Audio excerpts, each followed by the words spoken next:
Вестерн. Кассетадағы өліп қалған өлеңдер қайта тірілтеміз. Түсірілім күні 15 күнге ауырып қалған. Чота ауырсыну бар да, іс жақта. Бала қозғалады. Чота бірдеңе тебеді. Мені сендер күткен жоқсыңдар деп күттілді. Тосын сей шешеңнің ағаң орал. Ол жердің қырқайық. Баяғыда шаманның рөлін көп ойнайтын да. Одан кино түсіргеннен шлакоблок түсірген артық екен. Сөзің ашығын айтайын. Бұл фильмде Қайрат Түнтеков түсті дейді. Айтпаймыз. Айтсаңыз да ашым. Оны қай сандықтан тауып алдыңыз да? Күй сандықтан. Жаңа приятно болсын, көруге приятно болсын. Подкасы әкетет родной, уақытқа приятно болсын.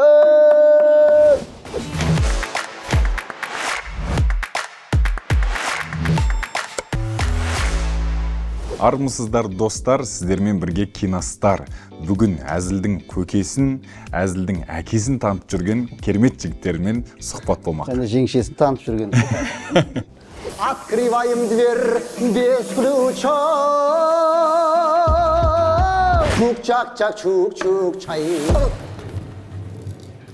Мынадан ириле Қайратұлы емес, барып тұрған алаяқтар! Хай! Сарайо! Азамида! Жолбарыстың терісі бар, алас па? Жолбарыстың терісі кәнбеш?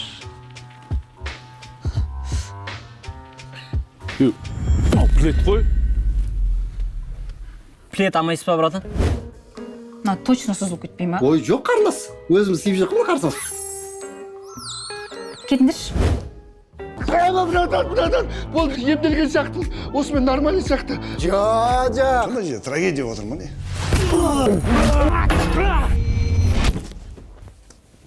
Келіншегім ғой. Көтермей жүр.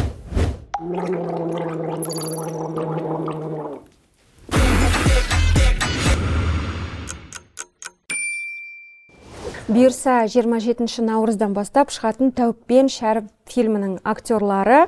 Есқара Бейбітов, актер, әнші, әзілкеш, оны бәрі бөлек болмысымен таниды. Домбыраны дос етіп, нағыз шоуды көрсетіп, жұрт жүрегіне жол табуда. Эксклюзив. Бүгін ол Тәуіппен Шәріп фильміндегі қызықтармен бөліспек. Бағлан Шерпбаев, актер, кәсіби суретші, көпшілікке Шәріп лақабатымен танымал. Оның қағытпа қалжыңдары түрлі жастың трендіне айналған. Беклон Қожа, маркетинг жетекшісі. Біздің сұрақтарымыз бар, бірақ бізде ұсыныс сол сұрақтарға сіз ол трендті жасадыңыздар, домбырамен жауап берсеңіз. Домбырамен? Домбырамен. Есқара, көңіл күй қалай? Көңіл күй.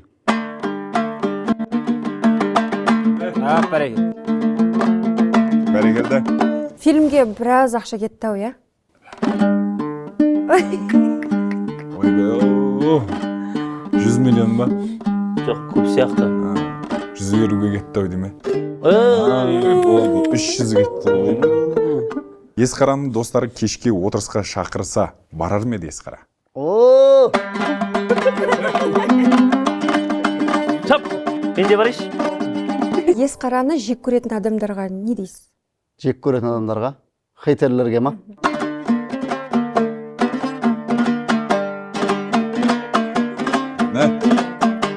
Бағлан қандай адам? Бағлан қандай екен, негізі домбыра жетпейді оған. Айтуға. Аркет. Домбыраның өзі газ. Деп тұрғы домбыраның. Қобызбен. Мақыл, Бағланның Мінезі. Дырды хай.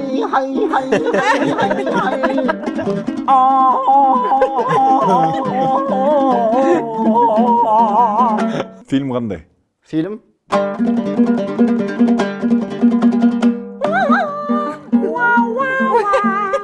Вестерн.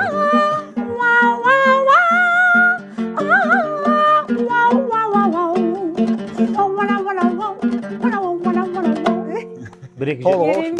Техаста түсірдік, бір-екі жерін. Сонада Есқара ұлыды десе.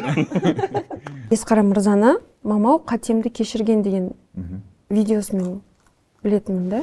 Қарасам әділет жауғашар келіп тұр, Ибран аршты да, мамау, қатемді кешірген, мамау, әлпеш деп өсірген. Қанша таптыңыз? 1,5 миллион. депсіз. Ол кездерде примерно рекламаны енді бастап жүрген кезім. Сіздің айтып отқаныңыз Әділет Жауғашардың «Мама» өлеңін просто рекламаның ішіне жібере салдым. Оның қатты таралғаны соншалықты. Ертесіне Ақтаудан, Атыраудан балдар звондап, біз 3 вагон гранатый сок алып кетеміз деді. Сіздікі ма дейді. И менде андай арам ойлар болды. Аналардан 50 теңгеден алып, 180 теңгеден сатсам, нормально байып қалады екен. Алло, сендерге звондап жатыр ар жақ деді. Өзім неған жоқ, өздері кәсібіне береке берсін деп. Жоға содан кейін жаймен көтерілді ғой. Кетті. Сіздің музыкалық жалпы біліміңіз бар ма? Иә, музыка кәдімгі. Негізі мен музыка пәнінің мұғалімімін ғой. Менде де спец байым болған. Қалайсыздар? Баян мырза. Сырласу бұрышына барып, екеуміз барып. Шай ішпайдыңыздар. Сұрақтар қоямыз. Сіздерге қатысты болса, мен деп отырыңыздар, иә? Қызылорда облысының тұрғыны. Мен ғой бауырым. Әбілхан Қастеев атындағы көркем сурет колледжін бітірген. Мен. Балық аулаған қатты жақсы көреді. Өте қатты жақсы көрем. Мен. Жасы 27-де. Мен. Өзің жазып Мен бересің деп ба? өзің сұрап отырсыз ба? Мен бұл. Түсірілім күні 15 күнге ауырып қалған. Мен. Соғыр жеп қойған. Қорқыт Ата университетін бітірген. Мен. Жұлдыздық жолы суши пиццадан басталған. Айтасың, саған беріп отырып. Мен шығар. Бастағанымыз. Өз көрініп тұрған шығар, өз суши пицца. Содан шығар. Кессең суши болайын тұрсың. Халықтан әй молодец, жарайсың деген сөздерді көп естейтін. Біз. Біз десек. Ол ақшаны қатты жақсы көреді. Біз десеңіздер. Мен мамам. Күнде 10 мың. Ал бәке, сіз туралы сөйлессек, иә? Сіздің де жаңа енді ылқ хит болса, сіздің де Шәріп рөліндегі видеоларыңыз қатты тарады. Өзім де біраз көрдім, сіздің именно ремонт жасап жатқан жерлеріңіз ше, ана кәдімгідей жиза болды да мен үшін. Ол идея қалай болды? Стройкіде істеген ғой мен. Қастеев колледжді бітіргеннен кейін студент кезде ақша жоқ, үйден ақша сұрау ұятта, сонымен стройкіде жұмыс істеп жүресің. Сол уақыттарда ана жаман бәле бар ғой, дозпы дейтін тема. Сонымен ақша алатынбыз. Сөйтіп оның кейін ана проценті несі көбейіп кетіп, ауылға қайтпай, доспымды жабам, сосын барып ауылға қайтам деп, қалада стройка істеп жүрдім, Таразда стройка істедім, Меркеде сөйтіп жүріп, қысқа дейін жүрдім ғой почти. Сол нені жабамай ше, ақшаның бәрі жан-жаққа кетіп. Сөйтіп жүріп кейін ауылға бардым. Суретші бола тұра, сіз кәдімгідей ремонтпен айналыстыңыз ба? Қолыңыз... Жоқ, ондай емес, бізде... Ремонттың суретін саған ғой. Үйдің ішіндегі жаңағыдай әсемдеу жұмыстары, сондайларды біраз істедік. Стройкідегі жизаларды, қандай әңгіме айтылатын, не нәрсе болатын, кім көп жұмыс істемейтін, кім көп жұмыс істейтін, солардың бәрін білемін. Қазір немен айналысып жүрсіз? Қазір бізде осы жаңағыдай вайн түсіру, реклама, өз бағаңда келіссең, сәлден кейін 150-ге келісіп атасың. Алматыда рахатты негізі. Іштеңе жоқ. Бірден ақшаңды аудара салады. Құдай қаласа не болса да кинодан үлкен үміт күтіп отыр қай жұрттар. Сол маркетинг, сол үміт, сол ақшаны ақтайтын кісі қастарыңызда отыр ғой, иә? Конечно. Енді отырмыз осы жердеміз. Қазір таңда миллиардтардың бәрі бұлай. Енді Есқарамен танысуымыздың да себебі күшті болды. Біз енді 2013 жылы Жайдарман ойнап бастаған кезімізде командамызда енді фронт жоқ. Тек қана ойнай аламыз, әзіл жаза аламыз, бірақ әдемі қылып бере алмаймыз. Есқараның да бөлек командасымен жүрген көрдім да, осы Есқараны Түркістанға шақырып алсақ, жаңарға мына тұрған жер ғой деп жүрген кезде, керісінше болды ғой, мені өзінің командасына шақырып алды. Сонымен бастадық 2015-16 жылдары. Бірінші ойынымыздан бастап любимчик болдық халыққа. Есқараның бір ауыз сөзі болды енді сол кезде қарасаңшы айналып келген. Мен көтеріліп алайыншы, одан кейін сендер тартамын, маған көмек беріңдерші деді. Сөйтіп жан-жақтан енді білгеніміз жасап, әндер шығарып жүрді ғой жаңағыдай. Ерекше басқаша. Ертең миллиардтан, 2 миллиардтан асырып атсақ, барлықтарыңа үй алып берем, ана алып берем, мына алып берем дегеннен кейін, саған шынымен де 10 жыл бұрын айтқан нәрсесі келді міне. Есқараға көмегіміз тигізді, енді бізге көмектесіп жатыр деген сияқты. Жақында бізге қонаққа Дастан Қалдыбай келді. Соған орай бізде сұрақ болып тұр. Былай айтқанда, Жайдарман барлықтарыңыздың өсуіне үлкен себебін тигізді ғой. Трамплин ғой. Енді көп Жайдарман, КВНнен шыққан адамдар қайда кетіп жатыр? Киноға кетіп жатыр.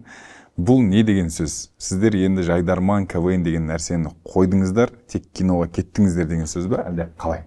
И жайдарманды аяқтағаннан кейін көбісі өлдім дегенде тамада болады. Болмадым дегенде. Ал болдым дегенде Нұрлан Қоянбаев сияқты қазір шет елдерде кино түсіріп, арманын орындап жүр. Мен өзім кішкентай кезімде айнаға қарап актерствоны, менің атым Қожадағы, Қожаның несін. Әртіссің ғой Қожа, әртіссің деп өзім салам ғой енді. Кішкентай кезімде. Шашым тарап, бетана нелерге, Джим Керрилерге деп салып тұрам. Мамашқа келіп сыртынан, псих, не істеп тұрсың? Адам сөйлесе ме сөйтіп айнамен, бар отын бұта деп, не алады. Қиялдап жүретін кез ғой негізі. И актер болып біреулердің киносына түсіп аттық. Ол рахат біреудің киносына түсу деген. Өйткені сен шақырат, осындай моменттен, осындай кешке дейін дейсің, тарс түсіп кетесің, болды. Ал кеше өзіміз кино түсірген кезде қиын екенін білдім.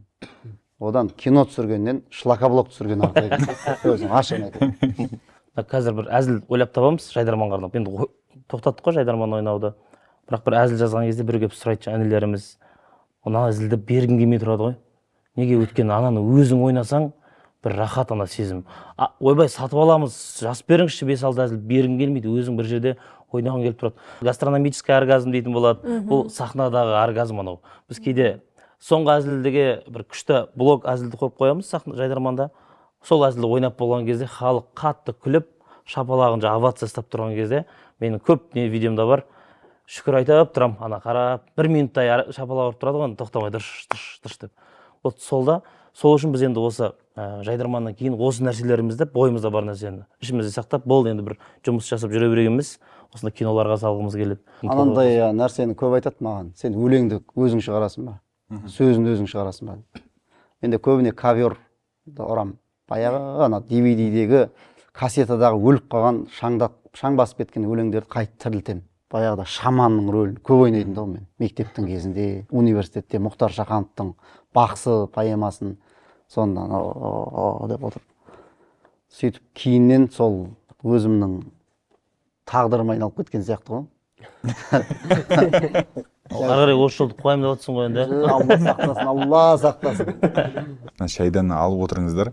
Болды. Иә, сіздерге шайдан сөйлеп отырайық. Бізде осындай керемет біздің серіктестеріміз бар. Олар Empire компаниясы. Осындай 20 жылдан аса Қазақстан нарығында топовый компаниялардың бірі. Егер де сіздер де өздеріңіздің жақындарыңызға, туысқандарыңызға сыйлық сыйлағыларыңыз келсе, онда Empire соның шешімі. Әдемі осындай ұлттық зергерлік бұйымдар, ол балауса.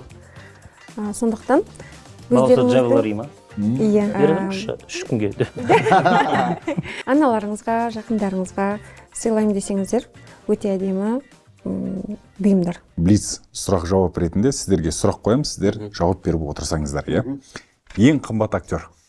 Енді бәрі по-свойски болды негізі. Бірақ ең қымбат актер осы Алматыдағы Сағатіллә деген көкеміз болды. Сосын Мансұр ғой. Фильмнің түсірілімі қайда өтті? Кәдімгі киноның Ким Кардашьянды. түсірілімі ең бірінші сол біздің Шымкентке жақын, өзіміздің Машатта не үшін барлығы Алматыға бара береді деп. Өзіміздің осы бір Түлкібаста, Машатта түсірейік ауылда деп. Иә деп қуана-қуана өзіміздің жақын жерде болатын болды деп.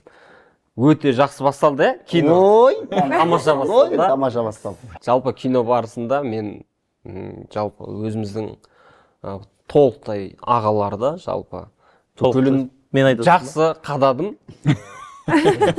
Минусқа кіріп кеткені. Себебі оның барлығы соғыржек, аппендицит. Кінәлі. Қызылордаға тойға барып келдік, Беташарға. Чота ауырсыну бар да, іш жақта. Сонымен ол ештеңе емес шығар деп. Бала қозғалады. Чота бірдеңе тебеді. Каратист болады. Футболист болады. Барсам аппендицит екем. Мен оны өзім сезіп тұрдым, бірақ болмасам екен деп күттім, өйткені уже аппендицитте біраз киноны тоқтайтынын сезіп тұрмын. Аппендицит болған сезген кезде. 6-да уже съемка ғой. Телефонымда 70 адам жүр. Полетқа қойдым да операцияға кіріп кеттім. Уже түсіндім мен. Мені дәрігер алдады сол кезде. сенікі кішкентай ғана әшейін аппендицит. Қазір операция жасаймыз, кесіп алып тастаймыз. Ертең сөмкеге бара бересің деді. Мен сеніп қалдым. Болды онда деп. Уже оянған кезде барамайтын түсіндім. Оянсаңыз 15 күн өтіп кеткен байсың.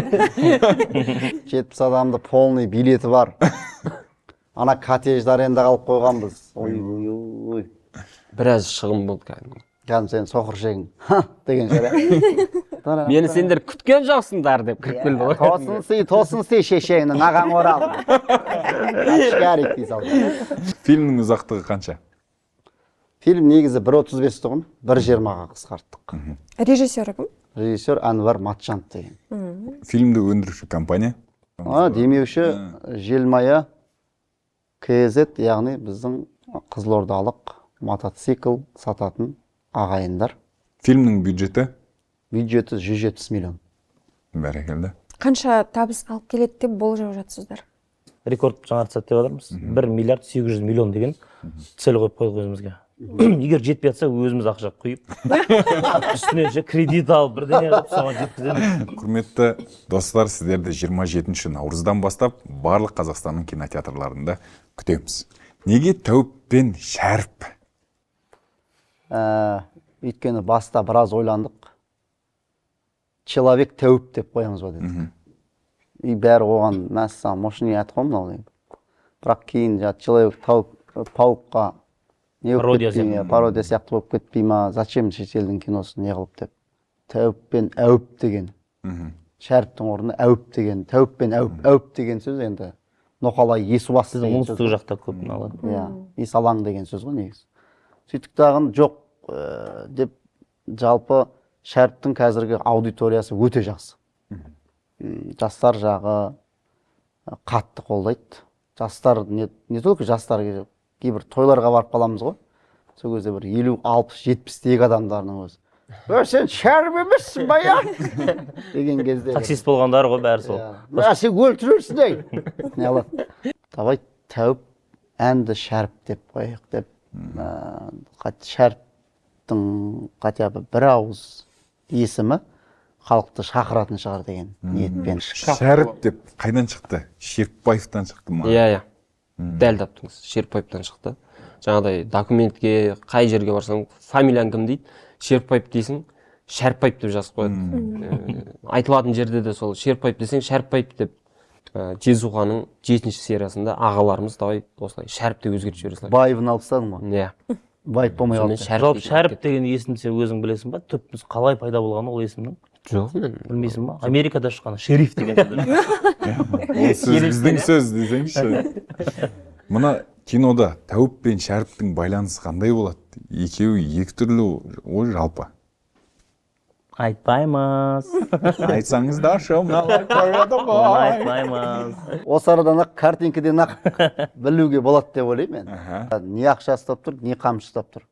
Мен мына картинаға, осы суретке қарап отырып, бір бизнесім жүріп кетсін деген сияқты бір Тәуіпке Бұл бір нұсқа дейік. Иә, бір нұсқа. Екінші нұсқа екеуі команда. Сөйтіп анау бүйтіп алып келетті, адамдарды алдап, анау бүйтіп ақшасын алып. Бұл жердің қырқайық.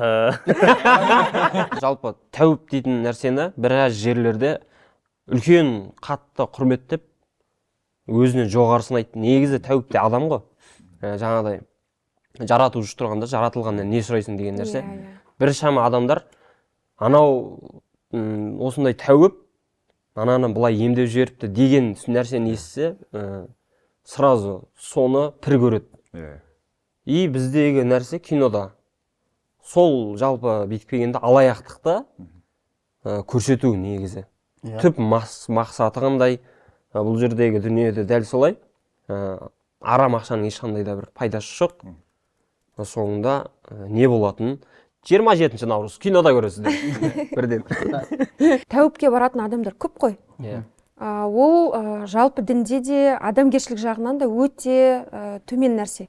Соған ең бастысы адамды итермелемейтін фильм ғой, иә? Енді Тәуіп деген сөз, емші деген сөз, ол бар нәрсе, бар кейбірлерде дін арқылы, ислам арқылы алып келетін. Бірақ көбінесе осы жаңағыдай пал ашу деген сияқты, қамшымен ұру бірдеңе деген сияқты әлі де нелер бар да. Бұл фильмде енді бір идеология осындай. Ол бәрібір де бір Алланың қалауымен болатын нәрсе. Біреулер сеніп жазылып кетеді да осындайларға барып, сонымен кетеді. Ой, әңгіме.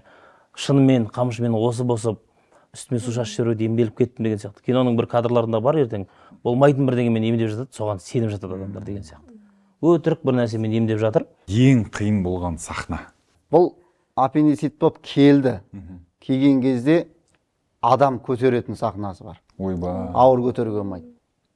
Адам көтеріп жүретін сахна бар. Ананы бүйтіп көтерген кездегі наның түрін білем әлі. Бұны міндетті түрде көтеру керек. Уже 2-3 кадрдан кейін Ауырлап баратыр. Что-то. Қоямыз ау жерге. Өліп қалған адам ғой енді.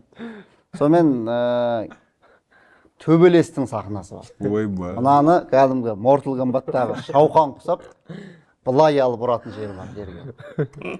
Төбелес сахна. Бұның тағы да күректермен ұратын несі бар. Оның мынаның үстіне жататын, біреу жататын сахнасы бар. Сол кезде бір қаттанды. Ішек қарыны шығып кететін шығар деген оймен аяп тұрдым ше. Мынаған қиын болды. Атак бізге бірақ түнгі 2-де ұйықтап, 4-те тұрған кездер болды ғой, 2 сағат ұйықтап. Просто өзіміздің кино болғаннан кейін бар. Уже бастала ма? ешкімге ұрсамай ма? Кофе ұрсамай. Спиме деп айта алмайсыңдар ма? Кофені қатарынан 5 рет ішіп, организм ше. Не алдың сен де? Тағы бір сахна бар. Ол жерде енді Әнуар ағамыздың несі ғой, импровизациясы дейміз ба, әзіл дейміз ба. Есқаранның Бағлантайдың бетінен шабалақпен қатты ұратын жері бар да. Әнуар айтты, ойнап бүйтіп аялуға болмайды, кино бұл. Кәдімгі тарсыта қалу керек деп. Давай деп бастады өздері режиссерларына, мен де түсіріп тұрмын. Шапалақты кәдімгі 16 рет ұрды. Бағланның видеолары бар, бетін болды ма деп 5-6 рет сұрайды. Жоқ, басынан, жоқ, басынан бет қызарып кетті. Сауап болды сол кезде ше деді. Бұл фильмде Қайрат Түнтеков парзат түсті дейді. Қалай, қандай рөлде? Жалпы Оны қай сандықтан тауып алдыңыз да? Оны мен жауап берейін. Қайрат ағамыз енді Шымкентте болғаннан кейін сценарийде әдемі жатты ол жерге. Киноның ең басы ғой. Алғашқы минуттарында кәдімгі бұрқыта қалатын нәрселер көп керек болды. Сол үшін жаңа сіз де мысалы таңғалып отырсыз, қайдан тауып алдыңыз деп. Көрермен де ертең сіздің ойыңыз мұндай болса, көрерменнің ойы да ертең көрермендер де көп айтты. Мәссаған Қайрат Түнтеков бар ма не деп. күшті. Бар, мен осы біз 7 ай тұрған кезде Түркістанда біз іс-шарада көрісіп қалдық Қайрат ағамен. Сол кезде әндерін айтып тұрған кезде мектеп оқушылары болды, выпускной болды ол кезде. Мектеп оқушылар орнынан тұрып айғайлап билеген кезде Қайрекең сахнада деген кезде. Бірақ уже ана суперстардағы Қайрат емес ше деген дың кетіп қалғанда мынандай плотный болып қалған. Әлеуметтік желіде осы фильмге қатысты оқырмандардың жазған пікірлері бар екен, соны оқып жүрейік. Тәуіпке дем салуға, шәріпке күлуге барам депті. Киноға. О, тамаша, жолымызды берсін Тәуіппен шәріпке депті. Миллион командасы айтып жүрген ғой. Ой, бәрекелді. бауырларымыз. Неге мұрт жоқ дейді? Сол киноға байланысты мұрт жоқ. Өйткені біз ода кәдімгі возраст бір 25-26 жасар жігіттің рөлін сомдаймыз. Киноға баратын қыз керек деп жазып қойыпты. Хабарлас бауырым 8706.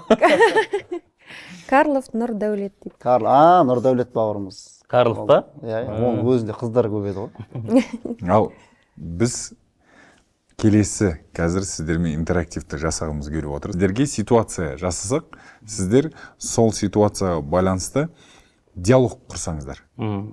Джеки Чан қазақ болса, Бағлан мырза, сіз қазақтың Джеки Чаны болыңыз. Есқара Тәуіп болса, Джеки Чан Тәуіпке барса...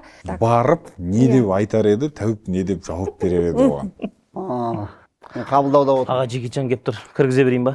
Джеки Чан несі? Кәдімгі актер ма? Актер Джеки Чан Қытайдан келіп тұр. Сен аудара аласың ба оны? Иә? Барынша аударып. Қазақ-Қытай университетінде оқыдым ғой. Ойбай әкең, жиналайық онда. Кіріңіз. Джеки Чан Нұрғалиұлы.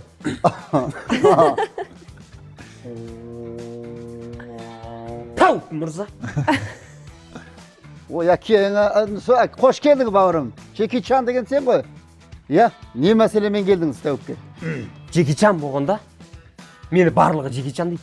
Бірақ мен қазақтың жексенбегімін кәдімгі. Сол дерттен мені құтқарып беріңіз. Джеки Чан деген атты алып тастау керек па? Иә, кәдімгі мені Жексенбек десе екен деймін. Жексенбек Шәріпұлы қалай? Әдем. Болды, қазір. Отыра тұр. деп тәуіп ұзақ ойланды. Бірер сәттен соң Джеки Чан тәуіпке қарап былай деді. Мынаны ішіп жер. Ей, Оразан бұзылады аға. онда тамырыңды әпкет. Үйде 12 Қытай әкесіңдер. Сендер көпсіңдер ғой білемін. Оның үшеуін өлтіріп тастапсың, сыймай. Құдай қаласа Чин Чан Мин қалада тұрады екесің. Бұйыртса 6 айдан кейін Көкшетау қаласына көшіп келесің. Жексенбиев Шәріп. Қош келдің. Рахмет. Күліп алыңыздар. КВН енді көріп тұрсыздар ғой, құрметті көрермендер. Құдай қаласа кинода біраз қызықтар күтейін деп тұр сіздерді. Осы жерде импровизацияның өзі осылай өтіп жатса, ертең кинода бұдан да мықты болып өтеді. Көрермендер не үшін келу керек бұл фильмге? Қазір жалпы өзімді алып қарасам, мысалға кейде проблемалардан шаршайсың. Күйбең тіршілік, миыңда неше түрлі мың ой, мың идея, соның бәрін сәл бір ең болмағанда бір 2 сағат артқа тастау үшін киноға барады адамдар. Ол жерде күлу керек, мақсат өмірін ұзарту керек. Халыққа айтайын, ешқандай ішінде бір қатты трагедия ештеңе жоқ. Жылайтын жері жоқ. Только комедия, сөздің ашығы. Келіп, күліп, мәз-майрам болып, мән мағына жатыр бірақ ішінде, өздеріңізде көріп тұрған шығарсыздар. Бір шама жастар қазіргі таңда андай жеңіл ақшаны алайды ғой. Тез келген ақшаны, жаңағыдай бір букмекерлерден келсе де, болмаса басқа жолмен келсе де, әйтеуір ақша болса дейтін нәрсе. Бірақ ол ақшаның ертең қандай қасіретке әкелетінін біле бермейді. Жалпы өйткені адал емес ақша, арамнан келген ақша әйтеуір бір түбінде өзінің деңгейінде бір зиян тигізеді. Кино барысында сол жайында да дүние бар. Сосын бір шама жастарда, өзіміз қатар құрдастарда біраз кісілер жаңағыдай ата-анаға деген құрметпен сыйластық жоқ. Кино барысында дәл сол нәрседе ішінде қозғалады. Сол да бар кино барысында. Көптеген проблемалар арқылы келді ғой бұл кино. Көптеген жағдайлар болды. Екеуміздің танысығымыздан бастап та жолымыз дұрыс болмай қала беретін сияқты. Енді бір ғана үмітіміз осы нәрсенің, осы қиындықтың бәріне жаратылмыш. Міне осы фильм ғой сендердің, міне тұңғыш ұлдарың, тұңғыш ұлымыз дүниеге келген кезде бәріне мақтанамыз ғой. Сол сияқты халық біздің тұңғыш дүниеге келген сәбиіміз дейікші. Соны көріп, пайғасын беріп деген сияқты бізге таңғалып, ой міне балдар, өзіміздің қарап отырсаңыздар, Есқара мен Бағлан тек қарапайымдықтың шегі ғой кәдімгідей. Қарапайым болмаса кеше бір 500 ба 600 ба адам бар, ауылға барып жайдарманда жүре беріп отыр Есқара мысалға. Біз де қонақ болып бардық. Қарапайымдылықтың шыңы ғой, әйтпесе жоқ, уақытым жоқ дейтін азаматтар, азаматшалар көп. Сондай жерлердің барлығын өйстіп қарапайымдылығымызға, пейілімізге береді деген үмітпен халық келеді деп ойлаймын, бізді жақсы көріп. Ниеттеріңізге жетіңіздер деп шын жүректен тілейміз. Құр ол келген жоқпыз бізде. Осы фильмнің боксы, шақыру боксы сіздерге тапсырғымыз келіп отыр. Оңтүстіктің мәрт жігіттері екенін кәдімгідей көзіміз жетіп отыр. Сіздерге дейін қаншама адам келіп жатыр да, осындай шақырту берген жоқ та, бірақ олар сіздер құр Құдайшылық жоқ та оларда. осындай керемет бокс ал. Көрсек ішінде не бар екен? Сандық форматында. Сандық формат. Ерекше. Құрметті Киностар, Q-Star Group, егер де соңғы кездері мазасызданып, жолыңыз болмай бәрі қабаттасып кетсе, 27 наурыз Тәуіп пен Шәріп киносына келіп, емделіп кетіңіз. Егер келмесеңіз, дуалаймын. Қалжыңдаймын, сізді кинода күтемін деп жазып жіберді. Мынау не деген креатив. Енді біз сіздерге өз сыйлықтарымызды табыстасақ. Қоя бермеңіздер ма? Бұл біздің серіктестер Empire компаниясынан әрқайсыларыңызға. Ой, рахмет. Алла разы болсын. Енді Құдай қаласа оңтүстікте жүрсіздер. Мынау Алматыны, жалпы Алматы тематикасында шыққан брендированный блокнот, ручка.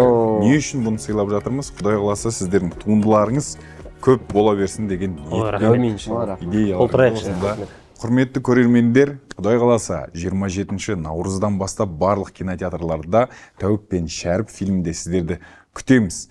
Біз көрермендерімізге осындай мүмкіндік сыйлаймыз да, ең күшті комментарийге, ең күшті инсайт, лебізге біз предпоказға билет сыйлаймыз. Сіздерден ондай мүмкіндікті ала алсақ, отбасымен Екі билет болса да болады. 2 билет. Мүмкін сол отбасымен бірге.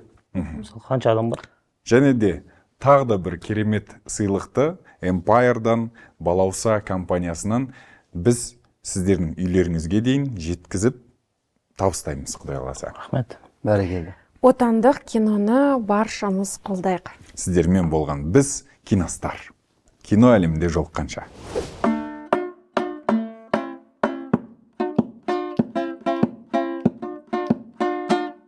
Подкастына бәрі қадам басып келеді. Киностар деген аты бар ғой себебі. Сұрақтарын бәрі қатты жақсы көреді. Өйткені зор шабыт береді. Абай Жанел деген эфир жүрегі. Сөздері өткір қылыш елдің тірегі. Көмектесіп жан-жағына жүрер үнемі. Өйткені барлығы біледі. Душаңа приятно болсын, көруге приятно болсын. Подкасы әкетет родной, уақытқа приятно болсын. Ай, ай, ай, ай, ай, ай, ай, ай, ай, ай, ай, киностар, ай, ай, ай,